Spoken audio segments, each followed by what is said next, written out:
आज के इस वीडियो में मैं आपको एक ऐसा मेथड बताऊंगा जिसको यूज करने से आप अपनी एक्सप्लोसिवनेस को काफी जल्दी बढ़ा सकते हो। एक्सप्लोसिवनेस एक बहुत इंपॉर्टेंट क्वालिटी है काफी सारे स्पोर्ट्स में, चाहे आप स्प्रिंटिंग करते हो, जंपिंग करते हो, वेट लिफ्टिंग करते हो, इवन फुटबॉल, क्रिकेट, कोई भी आप स्पोर्ट खेलते हो, एक्सप्लोसिवनेस हर एक एथलीट के अंदर होनी चाहिए। क्योंकि जो एथलीट ज्यादा एक्सप्लोसिव रहते हैं उनकी जंप की हाइट काफी ज्यादा अच्छी होती है, वो किसी भी मूवमेंट को बहुत ज्यादा स्पीड में करने के लिए केपेबल हो जाते हैं। और अपनी एक्सप्लोसिवनेस को बढ़ाने के बहुत सारे अलग अलग तरीके हैं, लेकिन इस वीडियो में हम लोग स्पेसिफिक एक मेथड को देखेंगे जिसका नाम है कॉम्प्लेक्स ट्रेनिंग मेथड। अब इस टाइप की ट्रेनिंग कौन कर सकता है? अगर आप एक इंटरमीडिएट एथलीट हो जिसको मतलब कम से कम 6-7 महीने या फिर 1-1.5 साल का टाइम हो चुका है ट्रेनिंग करते हुए, तो आप ये जरूर कर सकते हो। इसके लिए कुछ बेसिक रिक्वायरमेंट है कि आपके अंदर ठीक ठाक स्ट्रेंथ होनी चाहिए पहले से। ऐसा ना हो कि आप मतलब बेसिक मूवमेंट्स को ही ना कर पाओ, आपका फॉर्म ज्यादा खराब है, वैसा नहीं होना चाहिए। अगर आप squat, deadlift, bench press, basic compound movements को अच्छे फॉर्म के साथ कर पा रहे हो, क्लीन स्नेच जैसी एक्सरसाइजेस आपको आती है, आपकी टेक्निक में कोई बहुत ज्यादा मेजर फॉल्ट्स नहीं है, तो फिर ये मेथड आपको बहुत ज्यादा हेल्प करेगा। इस वीडियो में हम लोग पहले वो मेथड को समझेंगे कि वो मेथड क्या है और उसे हम कैसे करते हैं, फिर हम उसके कुछ एग्जांपल्स देखेंगे और लास्ट में ये समझेंगे कि क्यों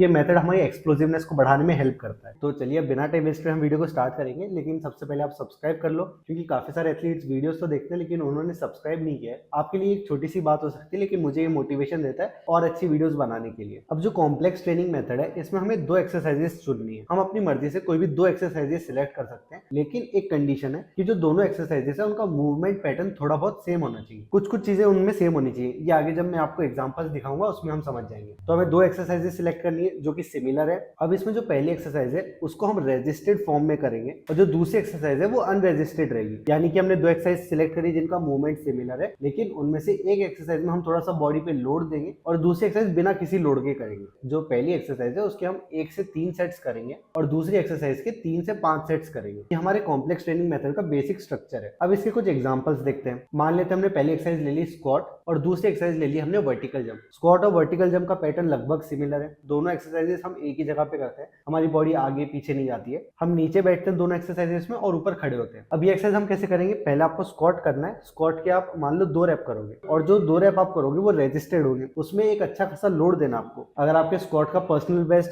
100 kg है तो आप उसमें 95 या बल्कि ट्राई करोगे कि 100 पे भी पहुंच जाओ, तो हमें उतना हैवी वेट यूज करना है। आप 2 रैप लगाओगे अपना मैक्स एफर्ट लगा के, उसके तुरंत बाद बिना ज्यादा रेस्ट लिए आपको अनरेजिस्टेड वर्टिकल जंप करना है। और वर्टिकल जंप आप मान लो 3 या 4 कर लोगे, तो अब 2 स्क्वाट फिर 4 वर्टिकल जंप, ये हमारा पूरा एक सेट बनेगा। ऐसे जब भी आप वर्कआउट करोगे तो आपको इसके 4 से 5 सेट्स करने हैं और जो सेट्स के बीच का रेस्ट है वो आप अच्छा खासा रख सकते हो। इसका एक और एग्जांपल देखते हैं। हम हैवी स्लेड करेंगे, मतलब आपको एक अच्छा खासा लोड डाल के स्लेड स्प्रिंट करना है। अब देखो जो स्लेड स्प्रिंट है इसमें हम रेप्स काउंट नहीं करेंगे कि आपको 10 मीटर की 2 रैप लगानी है फिर आप 10 मीटर की 3 रैप बिना वेट के लगाओगे, उस तरीके से नहीं करना है। आप इसमें ऐसे करोगे 10 मीटर की आप 1 रैप लगाओगे मैक्स एफर्ट पे और जो वेट रहेगा वो भी अच्छा खासा रहेगा। उसके तुरंत बाद आपको 30 मीटर की 1 रैप लगानी है। तो अब 10 मीटर की 1 रैप और 30 मीटर की 1 रैप ये मिलके एक सेट बनेगा। ऐसे हमें 4 से 5 सेट्स करने। एक एग्जांपल आप देख सकते हो पुल ओवर का। हम हैवी वेट के साथ 2 से 3 पुल ओवर्स करेंगे और उसके बाद मेडिसिन बॉल से ओवरहेड थ्रो करेंगे 3 से 5। अगले एग्जांपल में हम बेंच प्रेस करेंगे। आपको अच्छे हैवी वेट के साथ 2 रैप करनी है और उसके तुरंत बाद आप 3 से 4 एक्सप्लोसिव पुशअप्स करोगे। पहला मूवमेंट रेजिस्टेड हो गया, दूसरा भी सिमिलर मूवमेंट है लेकिन हम उसे ज्यादा स्पीड में कर रहे हैं। एक और लास्ट एग्जांपल देखते हैं। हम डोंकी किक्स करेंगे स्मिथ मशीन पे, मतलब हम रॉड को पीछे पुश कर रहे हैं अपने बॉडी के पीछे।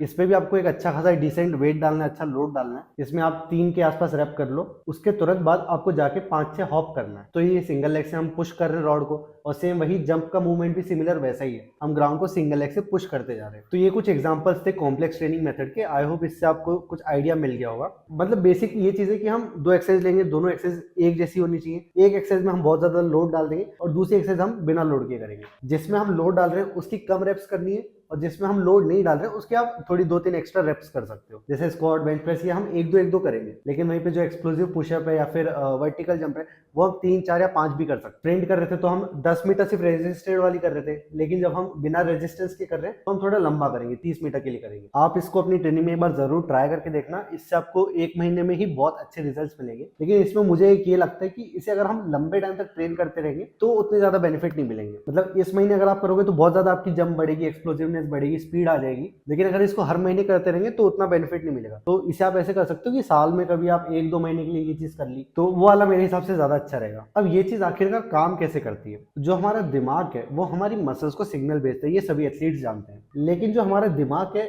उसे ये चीज पता है कि अब आगे क्या होने वाला है, लेकिन हमारी जो मसल्स है उसे ये चीज नहीं पता होती कि अब आगे कौन सी एक्सरसाइज हमारा शरीर करेगा, आगे हम कौन सा मूवमेंट करेंगे। मसल्स को नहीं पता रहता है, वो दिमाग को पता रहता है, और मसल्स के पास दिमाग नहीं है। जो भी कंट्रोलिंग यूनिट है वो सिर्फ हमारा दिमाग है। अगर मतलब मेरे उंगलियों के पास भी दिमाग रहता है, ये तो अपने मन से कुछ भी करती रहती, लेकिन ये मेरे कंट्रोल में, और कंट्रोल मेरा दिमाग कर रहा है। तो जो भी सिग्नल्स जाते हैं वो हमारे दिमाग से जाते हैं, मसल्स अपने मन से कुछ भी सोच के नहीं करती है। हम स्क्वाट और वर्टिकल जंप का एग्जांपल देखते हैं। जब हम हैवी वेट के साथ स्क्वाट करेंगे, हमारा दिमाग हमारी मसल्स को सिग्नल भेज रहा है कि हाँ हमें ग्राउंड को पुश करना है, एक हैवी वेट है उसे ऊपर लिफ्ट करना है, तो हमारी मसल उस हिसाब से काम कर रही है। हमारी मसल्स अच्छे से एक्टिवेट हो गई हैं, सारी मसल्स लग गई हैं, क्योंकि हमें पता है कि हमारे मसल में बहुत सारे फाइबर्स रहते हैं और वो सारे हमेशा एक्टिव नहीं रहते। लेकिन जब हम कोई एक हैवी वेट कर रहे हैं, एक हार्ड एक्सरसाइज कर रहे हैं, उसमें हमारी सारी मसल फाइबर्स यूज हो जाती है, क्योंकि कुछ मसल फाइबर्स के बस की बात नहीं है, तो इसलिए हमारी मसल को सारे मसल फाइबर्स को रेडी करना पड़ता है। अब क्योंकि वो सारे मसल फाइबर्स रेडी हो गए, अब अगर हमारा दिमाग उन्हें एक अलग सिग्नल देगा कि हाँ अब हमें जंप करना है, तो तब हमारी मसल फाइबर्स तुरंत ऐसे स्विच ऑफ नहीं हो जाती कि हाँ अब हमें जंप करना है तो इसमें हम सारी मसल्स को बंद कर देते हैं, इतने ज्यादा मसल्स की जरूरत नहीं है। ऐसा नहीं होता है, वो सारी मसल्स पहले से एक्टिवेटेड रहेंगी, तो इस वजह से जब हम वो जंप करेंगे तो उसमें एक ज्यादा अच्छा फोर्स हम लगा पाते हैं, जिसकी वजह से हमारी मसल्स तुरंत एक ज्यादा अच्छा फोर्स लगाना सीख जाती है, जो कि इवेंचुअली आगे चल के हमारी एक्सप्लोसिवनेस को बढ़ाता है। तुरंत एक सेशन का एक सेट करने से नहीं होगा। अगर हम वीक में 1 या 2 बार ये चीज कर रहे हैं और लगातार 3-4 हफ्तों तक करेंगे, तो इसके रिजल्ट ज्यादा अच्छे से हमें दिखने लगेंगे। और इसका एक सिंपल सा बेसिक सा ये मतलब है कि एक मुश्किल चीज को करो, अगर तुम वो मुश्किल चीज कर पा रहे हो तो जो चीज तुम्हारे लिए आसान थी वो और ज्यादा आसान हो जाएगी। और अगर आप एक ऐसे एथलीट हो जिसकी काफी टाइम से परफॉर्मेंस रुक चुकी है, तो आप एक बार इस मेथड को ट्राई करके देखो, हो सकता है इससे आपकी स्पीड खुलने लग जाए, एक्सप्लोसिवनेस तुरंत बढ़ने लग जाए। और जनरली मैं भी ये चीज उन एथलीट्स के लिए प्रेफर करता हूँ जिनकी स्पीड या फिर मतलब परफॉर्मेंस प्लेटू हो गई है, मतलब काफी टाइम से बढ़ नहीं रही है, तो उन एथलीट्स को ये चीज बहुत ज्यादा हेल्प करती है। अब अगर आपको मेरे समझाने का तरीका अच्छा लगता है और आप मुझसे ट्रेनिंग लेना चाहते हो, चाहे वो ऑफलाइन हो या फिर ऑनलाइन हो, तो उसके लिए आप मुझे इस नंबर पे मैसेज कर सकते हो। और अगर आप अपनी एक्सप्लोसिवनेस को बढ़ाना चाहते हो तो उसके लिए आपको आरएसआई के बारे में बहुत अच्छे से पता होना चाहिए। अब आरएसआई क्या होता है वो जानने के लिए आप ये वीडियो को देख सकते हो। अब हम अगले वीडियो में मिलेंगे, तब तक के लिए बाय बाय, और आपकी ट्रेनिंग के लिए ऑल द बेस्ट।